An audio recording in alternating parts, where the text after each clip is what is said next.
नमस्कार। इससे पहले वीडियो में हमने इल्तुतमिश की प्रमुख उपलब्धियां, एक चरित्र उपलब्धियों की चर्चा की और उसके प्रशासन की अपन बात कर रहे थे। अब इस पार्ट में अपन इसके भू राजस्व सुधारों की चर्चा करेंगे। स्पेशली बहुत इंपॉर्टेंट है भू राजस्व सुधार। अब देखिए, इसकी विजय बहुत महत्वपूर्ण थी। ये दिल्ली सल्तनत का वास्तविक संस्थापक कहलाता है इल्तुतमिश, ठीक है। तो इसने भू राजस्व में संबंध में कौन से सुधार किए, उनके अपन चर्चा करेंगे। तो भू राजस्व, प्रारंभिक तुर्की सुल्तानों की कृषि और भू राजस्व प्रणाली ने दो नींव पे कब्जा कर लिया।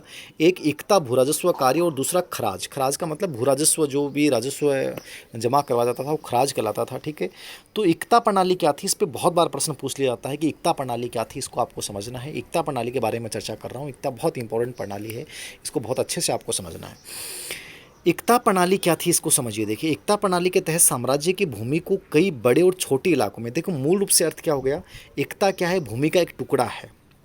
एकता क्या है, भूमि का एक टुकड़ा है।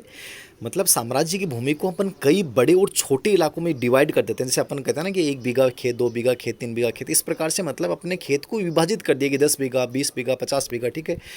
और इक्ता प्रणाली इसने प्रारंभ की। इक्ता का अर्थ होता है धन के स्थान पे तनख्वाह के रूप में भूमि प्रदान करना। मतलब जो भी उसके अधिकारी हैं, जो भी शासन में अधिकारी हैं, उनको हम धन नहीं देंगे, पेमेंट नहीं देंगे, उनको हम क्या देंगे, एक भूमि का टुकड़ा प्रदान कर देंगे।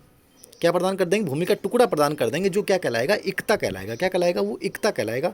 कि साहब आप जो अपनी सेवाएं दे रहे हो उसके बदले में आपको ये भूमि का टुकड़ा प्रदान किया जाता है, इक्ता। इस इक्ता से जो भी आपको भू राजस्व मिलता है, जो आपको उपज प्राप्त होती है, उसको आप अपने एक प्रकार से वेतन के रूप में मान के चलिए। ये इक्ता प्रणाली थी। आगे चल के मनसबदारी व्यवस्था हम सुन पढ़ते हैं अकबर के समय में, ठीक है, जहांगीर के समय में, तो वो इसी का एक विस्तार था, याद रखना। तो इक्ता क्या थी, धन के स्थान पे तनख्वाह के रूप में भूमि प्रदान करना, ये क्या कहलाता है, इक्ता प्रणाली कहलाती है। आगे देखिए इसको। इक्ता व्यवस्था दिल्ली सल्तनत की एक बहुत महत्वपूर्ण विशेषता थी। इसका उद्देश्य भारत में प्रचलित सामंती प्रथा को नष्ट करना था। यानी जो सामंत व्यवस्था थी, जो भू राजस्व के स्वतंत्र रूप से मालिक बनते जा रहे थे और वो कर पूर्ण रूप से जमा नहीं करवा रहे थे, उस सामंती प्रथा को समाप्त करना था। साम्राज्य के दूरस्थ प्रदेश को केंद्र से जोड़ना था कि भाई इक्ता के माध्यम से सभी जो प्रांत अलग अलग जगह पे हैं, दूरी है, वो सब राज्य के मुख्य भूमि मतलब केंद्र से जुड़ जाएंगे। इसका प्रारंभ इल्तुतमिश के शासनकाल में हुआ। दिल्ली सल्तनत अनेक प्रांतों में बंटी थी, जिसे इक्ता कहा जाता था। तो जो प्रांत थे उनका नाम क्या था, एक प्रकार से इक्ता था। यहाँ का शासन नायब वली और मुक्ति के द्वारा, यानी जो इक्ताओं का शासन था वो कौन चलाता था, नायब वली और मुक्ति द्वारा संचालित होता था। उनके पास एक निर्धारित संख्या में एक सेना होती थी कि भाई इतनी आपके पास सेना रहेगी, जिसे आवश्यकता के समय सुल्तान को, मतलब ये जो सेना होगी वो सुल्तान को जब युद्ध करेगा तो उस समय आपको उपलब्ध करवानी पड़ेगी। उस सेना का जो खर्चा है, वहाँ के भू राजस्व से आपको उस सेना को पालना है, पोषना है, बढ़ाना है सेना को। मुक्ति प्रांत के अधिकारियों की नियुक्ति, स्थानांतरण आदि करता था। तो मुक्ति का कार्य क्या था, ये जो इक्ता में मुक्ति होता था, ये प्रांत के अधिकारियों की नियुक्ति करता था, स्थानांतरण करता था। वली या मुक्ति का पद वंशानुगत नहीं होता था कि भाई आपका बेटा ही बाद में दूसरा मुक्ति बनेगा, ठीक है। वित्तीय मामलों में वली की सहायता ख्वाजा नामक एक अधिकारी करता था। ख्वाजा कौन था, जो वित्तीय मामलों में इसकी सहायता करता था, किसकी, वली की, ठीक है। तो वली या मुक्ति की सहायता करने के लिए ख्वाजा नामक अधिकारी होता था। ये प्रांत के जितने भी अधिकारी थे उनका ट्रांसफ़र करने का अधिकार इनका था, नियुक्ति करने का अधिकार इनका था, लेकिन ये वंशानुगत नहीं था।